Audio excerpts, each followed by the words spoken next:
In the heart of Texas, where endless fields stretch toward the horizon and the summer heat creates mirages on dusty roads, a story unfolded that would change two lives forever.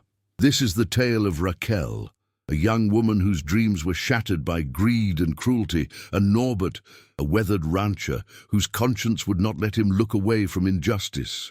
What started as a routine visit to a traveling carnival would become a desperate fight for freedom, dignity, and the very essence of human compassion.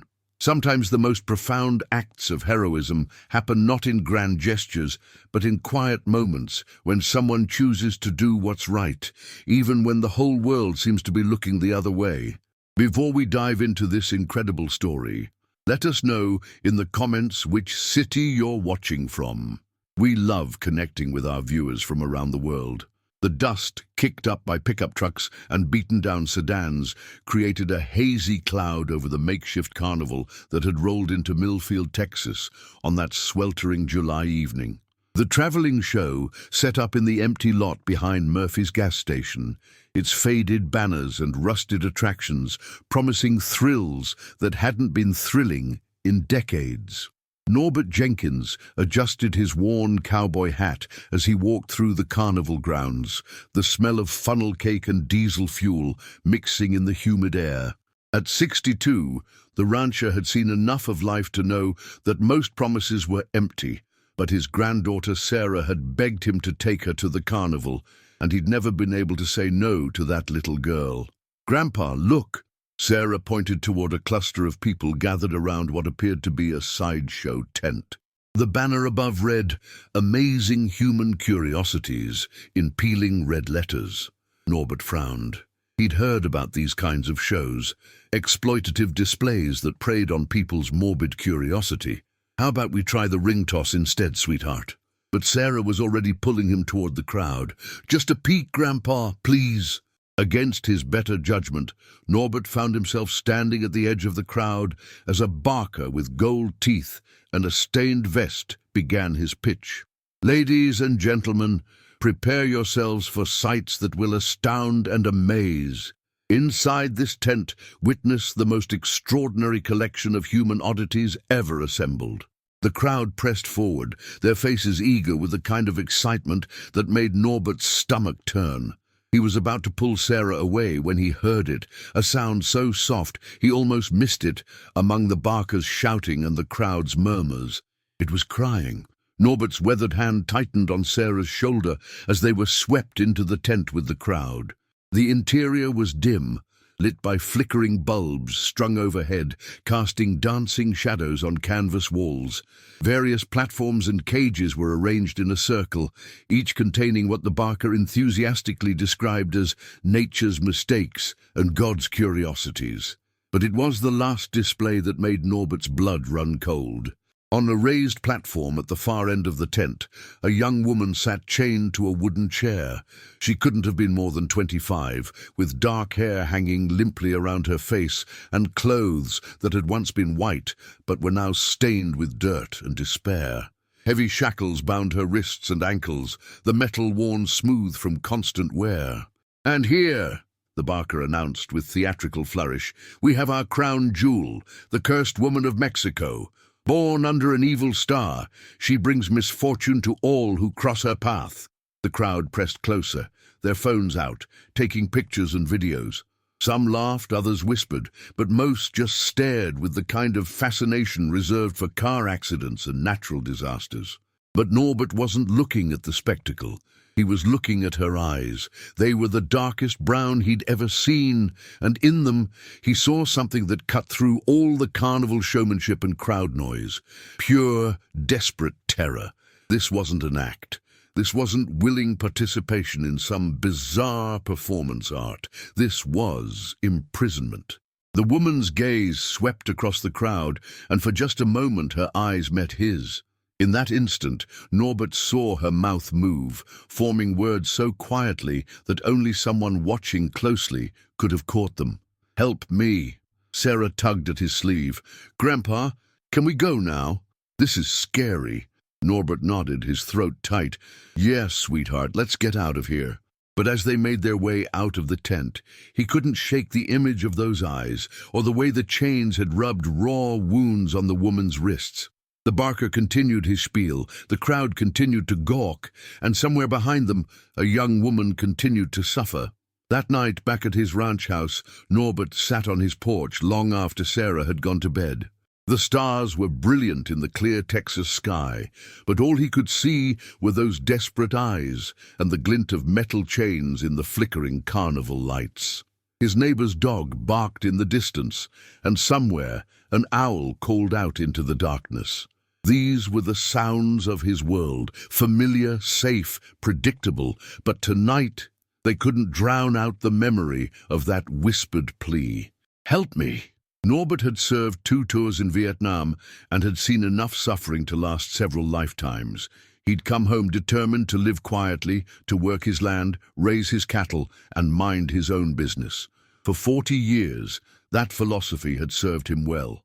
But some things couldn't be ignored. Some cries for help echoed too loudly in the silence of a man's conscience. As the night deepened and the carnival lights grew dim in the distance, Norbert Jenkins made a decision that would change everything. Tomorrow, he would go back. Not as a curious spectator, but as a man who remembered what it meant to fight for what was right. He just had to figure out how to save someone when the whole world seemed determined to look the other way. The weight of truth. The next morning arrived with the oppressive heat that only Texas summer could deliver. By 8 a.m., the thermometer on Norbert's porch already read 85 degrees, and the day was just getting started. He'd barely slept, his mind churning with images from the carnival and half-formed plans that all seemed impossible in the harsh light of day. Over coffee that had grown cold, while he stared out at his pastures, Norbert tried to convince himself he'd misunderstood what he'd seen. Maybe it was all an elaborate act. Maybe the woman was a willing participant who was just really good at looking terrified. But he'd looked into enough eyes over the years, soldiers, cattle, his late wife when the cancer was eating her alive, to know the difference between performance and genuine fear. What he'd seen was real. After dropping Sarah off at her friend's house for a planned sleepover, Norbert drove back toward town. The carnival looked different in daylight.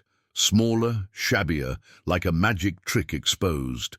The bright colors that had seemed exotic in the evening now looked faded and desperate under the unforgiving sun. He parked his pickup truck at Murphy's gas station and bought a cup of coffee he didn't want, using it as an excuse to watch the carnival from a distance.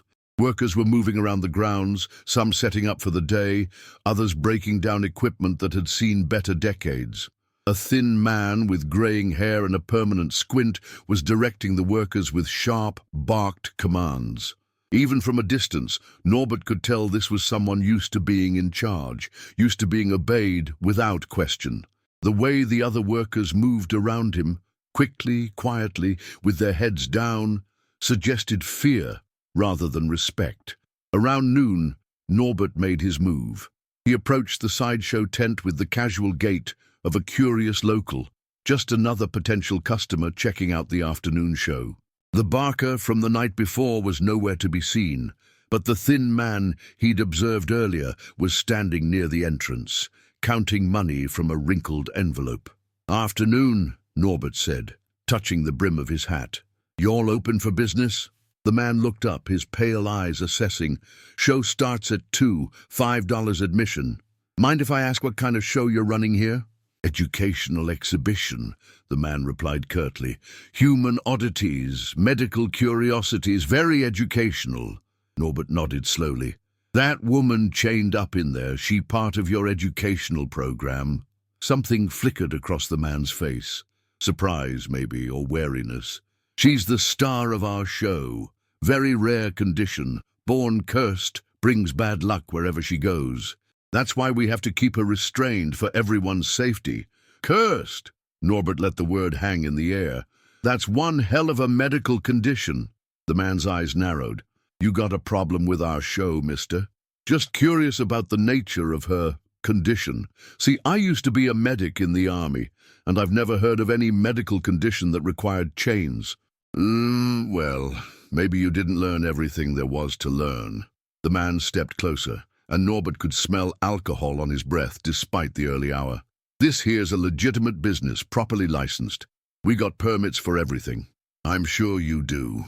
Norbert kept his voice level, non-threatening. "The woman have a name?" "We call her the Cursed Woman. That's all anyone needs to know." But as they talked, Norbert noticed movement in the tent behind the man. Through a gap in the canvas, he caught a glimpse of the woman from the night before.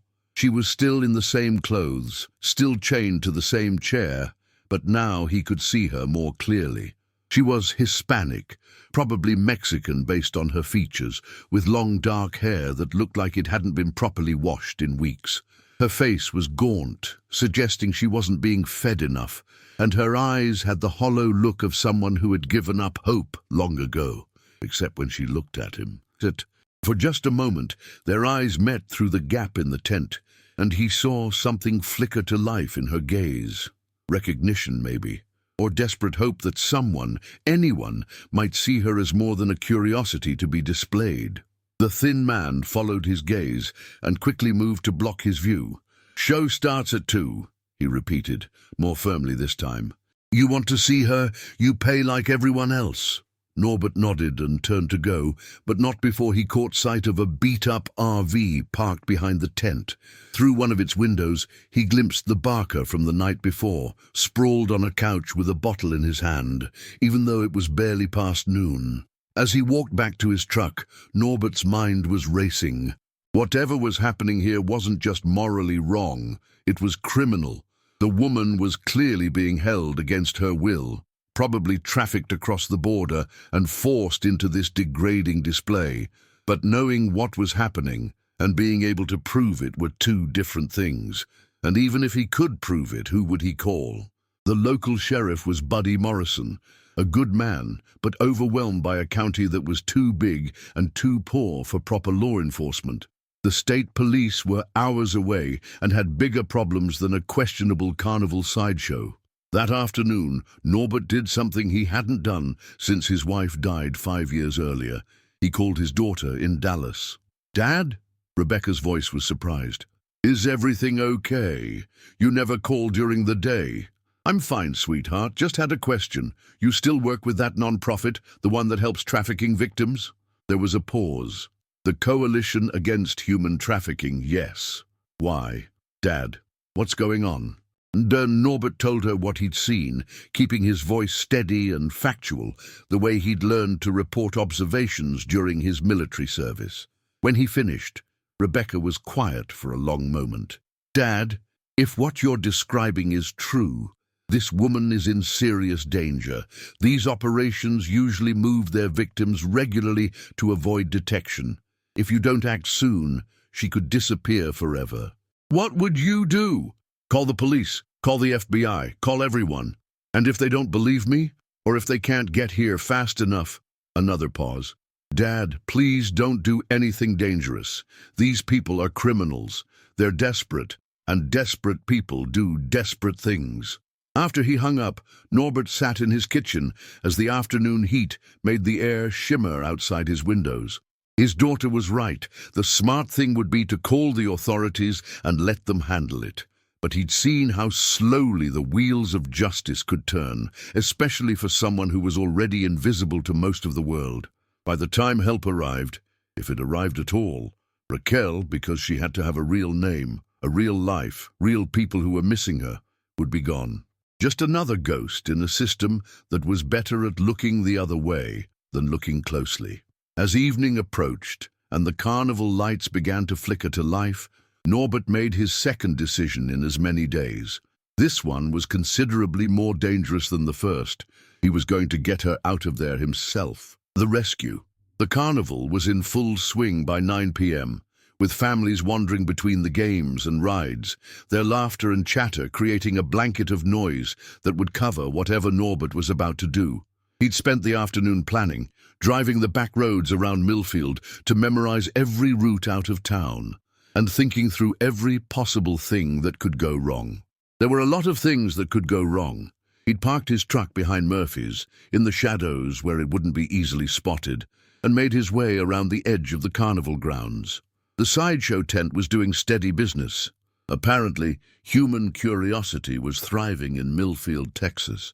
Norbert waited in the darkness behind the tent, listening to the Barkers' spiel and the crowd's reactions. He'd counted 3 men associated with the show: the thin man who seemed to be in charge, the alcoholic Barker, and a younger guy who worked security and helped with setup. 3 against 1 weren't great odds for a 62-year-old rancher, but Norbert had advantages they didn't know about. He knew the territory, he knew the darkness, and he had something they didn't: righteous anger that had been building for 24 hours. Around 10 p.m., the crowd began to thin as families with young children headed home. The Barker's voice grew hoarser, his enthusiasm more forced. This was the time Norbert had been waiting for, late enough for most people to be gone, but early enough that the carnival workers wouldn't be fully drunk yet. He crept closer to the back of the tent, where he'd spotted a loose section of canvas during his afternoon reconnaissance. The material was old and weathered, held in place by ropes that had seen better decades. With his knife, Norbert carefully cut a slit just large enough to squeeze through. The interior of the tent was dimly lit and smelled of sawdust, sweat, and desperation. Most of the attractions were empty. Apparently, the human curiosities got breaks between shows. But in the far corner, exactly where he'd expected, Raquel sat chained to her chair. She was alone. Norbert had hoped for this, but hadn't dared count on it. The carnival workers were probably outside, collecting money and preparing for the next show. It might be his only chance. Moving carefully through the shadows, staying low behind the empty platforms and cages, Norbert made his way toward her. She didn't notice him at first. Her head was down, her eyes closed, as if she was trying to escape into sleep or memory, or anywhere that wasn't here. "Ma'am," he whispered softly, not wanting to startle her. Her head snapped up, and for a moment terror flashed across her face. Then recognition dawned, and something that might have been hope. "You," she breathed. Her voice was hoarse, probably from screaming that no one was supposed to hear. "You came back. I'm going to get you out of here," Norbert said, pulling bolt cutters from inside his jacket. He'd bought them that afternoon at the hardware store, along with a story about needing to cut through some old fence wire. "What's your real name?"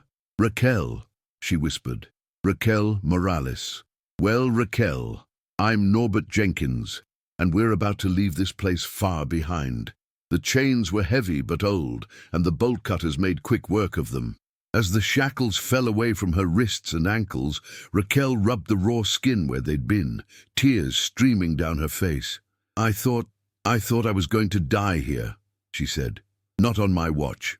Norbert helped her stand, noting how unsteady she was on her feet. "How long since you've eaten?" 2 days, maybe 3. That explained the weakness. "We'll get you fed once we're safe." "Can you walk?" She nodded, but Norbert could see it was going to be difficult. Her legs were shaky from prolonged sitting and lack of proper nutrition. He'd have to help her, which would slow them down and make them more visible. They were halfway to the hole in the canvas when voices outside grew louder. "Where the hell is she?" The thin man's voice was sharp, with anger and alcohol. "The next show starts in 10 minutes. "Maybe she fell asleep," came another voice, the Barker. "She does that sometimes." "Well, wake her up. People paid good money to see the cursed woman, not an empty chair." Footsteps approached the tent entrance. Norbert grabbed Raquel's hand and pulled her toward the canvas wall, but they weren't going to make it in time. The tent flap was already opening, spilling light from outside across the sawdust floor. "What the hell?" The thin man's voice cut off as he spotted the empty chair and the broken chains. "She's gone!" the Barker shouted. "How is she gone?" "Find her!" the thin man screamed. "Search everywhere! She couldn't have gotten far!" Norbert pushed Raquel through the hole in the canvas, just as flashlight beams began sweeping the interior of the tent. They stumbled out into the darkness behind the sideshow, but they could hear the carnival workers mobilizing, their voices getting closer. "My truck's behind the gas station," Norbert whispered. "Can you run?" Raquel nodded, though her breathing was already labored from the short distance they'd covered. They moved as quickly as her weakened state would allow, staying in the shadows between the carnival attractions and the edge of the property. They were almost to the gas station when a flashlight beam caught them. "There!" someone shouted. "Behind the funhouse!" The beam swung toward them, and Norbert saw the thin man running in their direction, with the younger security guy close behind. The barker was stumbling after them, bottle still in hand, but moving with surprising speed for someone who'd been drinking all day. "This way!" Norbert half-carried, half-dragged Raquel toward his truck. She was gasping now, her legs barely supporting her weight, but they were so close. 50 yards, 40, 30. "Stop right there!" the thin man shouted behind them. "You're stealing my property." "She's not property," Norbert called back without turning around. "She's a human being." 20 yards, 10. They reached the truck just as their pursuers rounded the corner of the gas station. Norbert threw open the passenger door and helped Raquel inside, then ran around to the driver's side as the carnival workers closed in. The thin man reached the truck just as Norbert started the engine. He pounded on the driver's side window with his fist, his face twisted with rage. "You don't know what you're doing," he screamed. "She belongs to me. I paid good money for her." Norbert looked at him through the glass, and when he spoke, his voice carried 40 years of moral certainty and the kind of quiet authority that came from facing down armed enemies in foreign jungles. "She doesn't belong to anyone but herself," he said. "And if you try to follow us, I'll make sure every law enforcement agency in Texas knows exactly what you've been doing here." He put the truck in gear and pulled away, leaving the 3 men standing in the dust and exhaust fumes. In the rearview mirror, he could see them arguing among themselves, but none of them were running back to vehicles. They knew they were caught, and they knew that pursuing would only make things worse. Beside him, Raquel was crying, not the desperate tears of terror he'd seen before, but the cleansing sobs of someone who had just been given back their life. "Thank you," she whispered. "Thank you, thank you, thank you." Norbert reached over and patted her shoulder gently. "You're safe now, Raquel. No one's going to hurt you anymore." As they drove through the Texas night toward his ranch, Norbert found himself thinking about choices. The choice to look away or to act, to mind your own business, or to recognize that sometimes another person's crisis becomes your responsibility simply because you're the only one in position to help. He'd made his choice. And sitting beside him was living proof that sometimes one person really could make a difference. But the hardest part was still ahead. Saving Raquel from the carnival had been the easy part. Now came the real challenge, helping her rebuild a life that had been stolen from her, and making sure the men who had stolen it faced justice. A new beginning. 3 weeks later, Norbert sat on his porch watching the sunrise paint the Texas sky in shades of gold and pink. It had become his morning routine since bringing Raquel home, sitting quietly in the peaceful dawn while she slept, giving her the gift of safety that she was still learning to trust. The first few days had been the hardest. Raquel had been so conditioned to captivity that freedom felt dangerous to her. She'd flinched at sudden movements, couldn't sleep without checking that doors were unlocked, and ate as if each meal might be her last. Dr. Sarah Hoffman, the trauma counselor Rebecca had connected them with, had warned Norbert that recovery would be a long process. "She's been through something most people can't even imagine," Dr. Hoffman had explained during her first visit to the ranch. "Her sense of safety, of basic human dignity, has been systematically destroyed. Rebuilding that trust, in herself, in others, in the world, is going to take time." But progress was happening bit by bit. Raquel had started helping with small tasks around the ranch, feeding the chickens, tending to the vegetable garden, even helping Norbert repair a section of fence that had been damaged in a storm. Physical work seemed to ground her, to remind her that her body was her own again. The legal process was moving forward too, though slowly. The FBI had taken over the case once Rebecca's connections at the Coalition Against Human Trafficking made the right phone calls. The carnival had disappeared the night of the rescue, but they'd left traces, financial records, witness statements, and eventually other victims who came forward once word got out that someone was finally listening. Agent Maria Santos, the federal investigator assigned to the case, had interviewed Raquel 3 times, always with Dr. Hoffman present and always at the ranch, respecting Raquel's need to feel safe. The story that emerged was heartbreaking in its familiarity. Raquel had been crossing the border from Mexico 2 years ago, fleeing an abusive relationship and hoping to reach relatives in Houston. She'd paid a coyote to guide her across, but instead of delivering her to safety, he'd sold her to human traffickers. She'd been passed from one criminal organization to another, eventually ending up as the main attraction in the traveling sideshow. There are dozens of women like her, Agent Santos had told Norbert privately. Maybe hundreds. They disappear into these underground networks and become invisible. If you hadn't acted when you did, we might never have found her. The thin man, whose real name was Marcus Webb, and his associates had been arrested in Oklahoma 3 days after the rescue. They were facing federal charges for human trafficking, kidnapping, and conspiracy. The evidence was overwhelming, thanks in part to cell phone videos that carnival visitors had posted online, never realizing they were documenting a crime. This morning, as Norbert watched the sun climb higher, he heard footsteps behind him.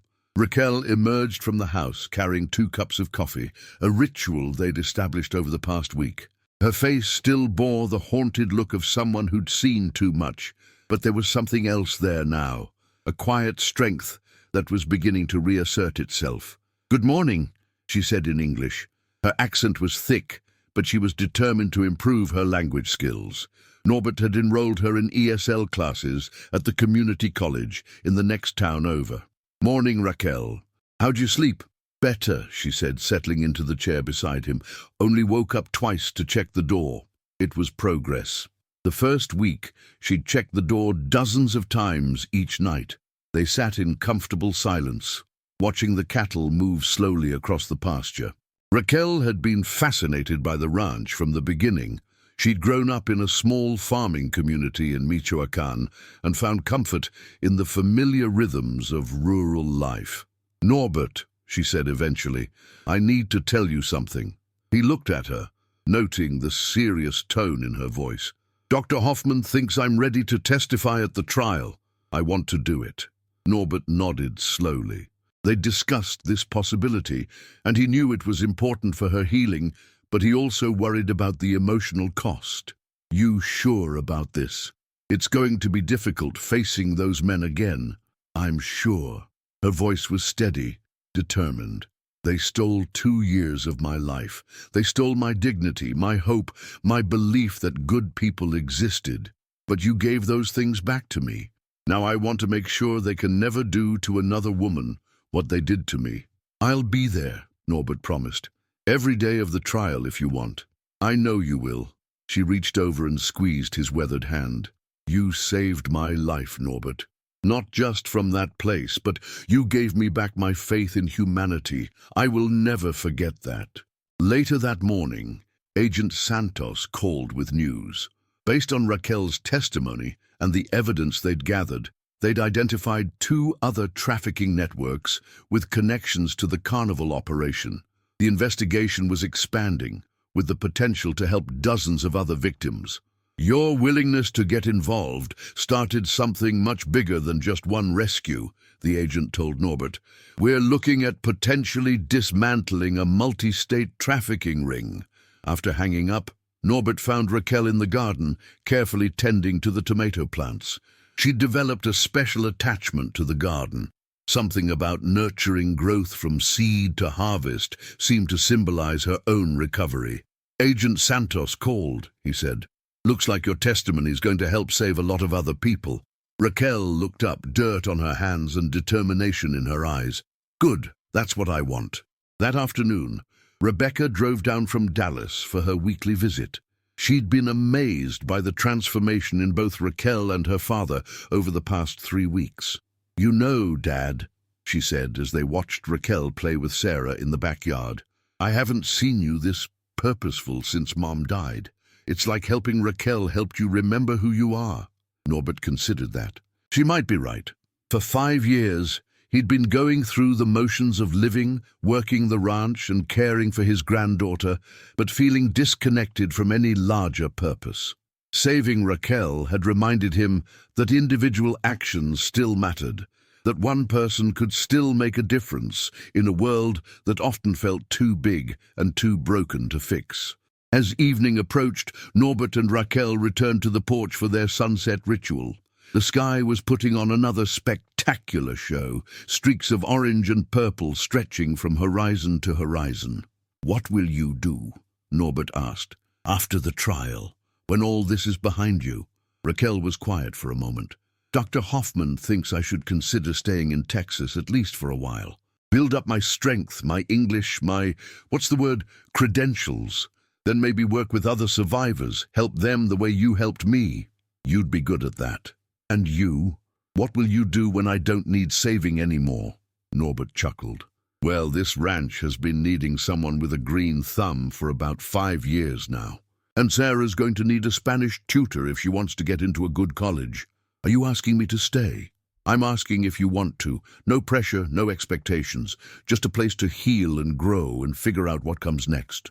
Raquel smiled, the first truly unguarded smile he'd seen from her. "I think I would like that very much."